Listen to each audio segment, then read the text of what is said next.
One Punch Man fought Goku? Would Saitama end the fight in one punch? Or would Goku's strongest form take Saitama down? We're gonna find out who wins this fight, as well as what would happen if Saitama fought Gojo, Naruto, all the way down to if Saitama fought All Might. And while All Might in his prime is the strongest hero in My Hero Academia, he gets destroyed by Saitama. See, All Might's strongest punch can destroy a city, but a single punch from Saitama can destroy an entire star, meaning that right off the bat, All Might can't afford to get hit. Saitama will probably take it easy and let All Might land a few punches, but they won't do any damage. And when Saitama goes to punch, there's only one way All Might will be able to survive, by perfectly landing his strongest punch on Saitama's incoming fist. But the chances of him pulling this off are less than 1% because Saitama is so fast. Even if All Might does pull this off, he'd stop the deadliest damage from the punch, but the force would shatter his arm. So basically, All Might has two opportunities to block Saitama's punches. And if All Might takes a direct punch after that, he dies immediately, making Saitama the winner. Later on, we'll pit One Punch Man against Luffy, Naruto, and then Goku. But first, what would happen if Saitama fought the strongest character in Demon Slayer, Muzan the Demon King? Now listen, Muzan is powerful, but we know he's not as strong as Saitama because he can't kill the strongest Demon Slayers in just one hit. And while we know from the manga that Muzan is faster than the speed of sound, we also know that Saitama is faster than the speed of light, making him at least 186,000 times faster than Muzan. So for Muzan, it's not even about winning the fight, it's about surviving it. And for this, he only has one ability that can help him survive, splitting into millions of tiny pieces and running away for dear life, a strategy he used successfully against Yoriichi, the strongest Demon Slayer. If this happens, the fight might end in a draw, but Saitama also has a secret move he can use here, the Serious Sneeze. Yeah, I'm not joking. His sneeze once destroyed half of Jupiter, so simply sneezing would definitely turn every piece of Muzan into dust, meaning Saitama is once again the clear winner. Now his next opponent is Luffy, and while you might think it's an easy win for Saitama, Luffy's latest power-up in the manga might have just given him a secret weapon. See, Luffy's current power level is called Gear 5, and some fans are saying this has unlocked the most powerful ability in all of anime, unlimited growth. Because if you look closely at Luffy's latest battles, it seems like he can grow in strength until he defeats any opponent. So fans are saying that if he went against Saitama, Luffy would start out weaker, but would eventually grow in power until he's strong enough to win. Unfortunately, everyone is wrong about this, because while Luffy did get a huge power boost, he didn't unlock unlimited growth. So are his actual powers strong enough to beat One Punch Man? Well, that's where it gets interesting. See, in a fight, Saitama will have the upper hand in strength, but Luffy's durability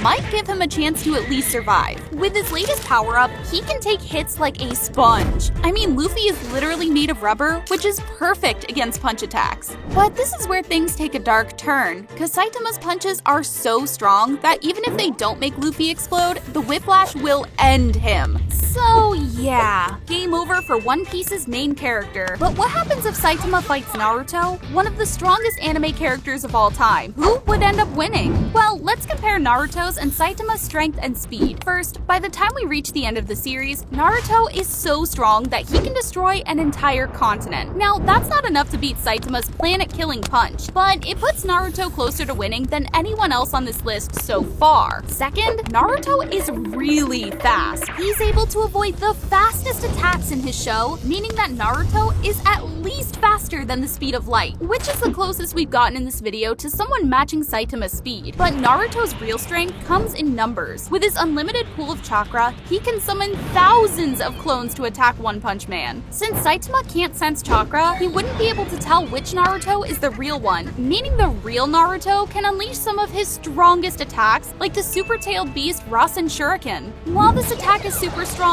it's unlikely it'll do much damage to Saitama. In fact, attacking Saitama with something this strong is a huge mistake, because after getting hit by something like this, Saitama will most likely stop messing around and unleash a serious punch, destroying the army of clones and seriously injuring the real Naruto. A second punch would end Naruto before he could do anything else. Dang, can we find anyone capable of taking a punch from Saitama? That's where Giorno Giovanna, the 15-year-old mafia boss, comes in. Giorno's definitely not a match for Saitama physically, quickly, but fortunately, he has a special ability that makes him invincible, called Return to Zero. If Saitama tries to hit Giorno, he'll be sent back in time to right before he tried attacking, so Giorno literally has an undo button for anything that can hurt him. Because of this, Saitama won't be able to do anything. He'll keep punching and punching, only to end up right back where he started. Unfortunately for Giorno, he can't really win the fight either. None of his powers are strong enough to harm Saitama, so for hours, these two would fight in one spot, trading blows.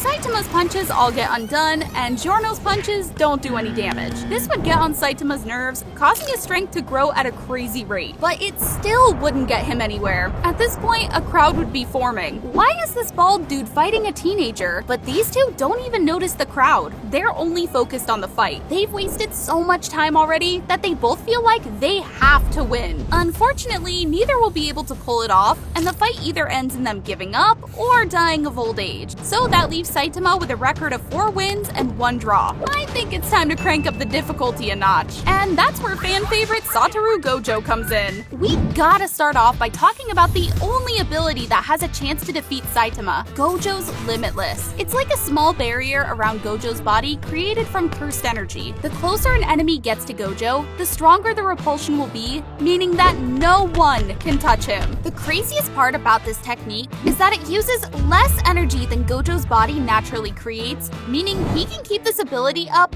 forever. So the big question is, can One Punch Man break through Gojo's Limitless? If he can, Gojo loses the fight. If Saitama can't break through, Gojo can now start phase 2 of his strategy to defeat Saitama by using an ability called Domain Expansion. This ability will end the fight immediately. When Gojo uses this, his opponent instantly sees the entire universe, essentially turning them brain dead. This means that if Saitama can't punch through Gojo's Limitless or stop him from activating his domain, it could be game over. However, even though it's very hard, domains can be destroyed. And considering the fact that Saitama can literally punch through stars, it's safe to say that he would have the power to free himself from the domain. That is, if he doesn't immediately feel the effects. But I find it unlikely that this fight could even get to this point. In my opinion, Saitama would be able to break through Gojo's Limitless with ease. But like I said, there's still the chance that this barrier is impossible to get through. I have way more faith in Saitama's limitless strength than Gojo's limitless protection. If these two fought, I think it would be an easy win for One Punch Man. While Saitama has beaten everyone in this video so far, Goku will be the first hero to hand One Punch Man a loss. Listen, if we look at a fight where Saitama went all out, his punches have the power to destroy an entire planet. And when Saitama fights in outer space, the shockwaves alone can destroy thousands of stars, while a single sneeze can destroy half of Jupiter. Now this sounds impressive, but compared to what Goku's packing, it's not much. If you look at Goku's very first fight in Dragon Ball Super, he already had the power to destroy the entire universe. What's even scarier is that this fight happened 8 years ago, and since then, Goku has grown stronger than a couple gods in his universe. But strength isn't the only way to win a fight. Speed is important too. When it comes to speed, Saitama is the fastest creature in his universe, able to run faster than Flashy Flash, a hero who can run at the speed of light. Even crazier, Saitama is so fast that his movements create beams of light, somehow causing planets to form. So at the very least, Saitama is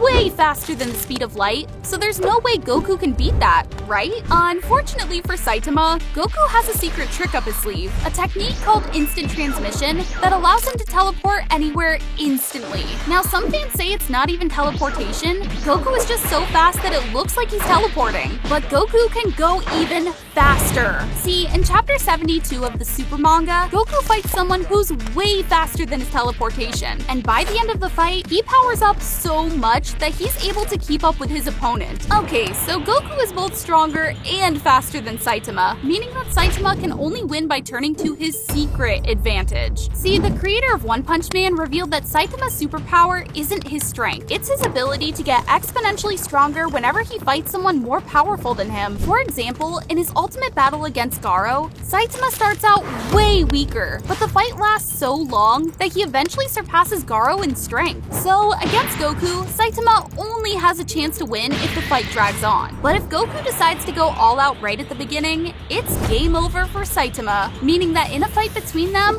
Goku is the winner. Now that's crazy, but click this video if you want to see something even crazier. click it.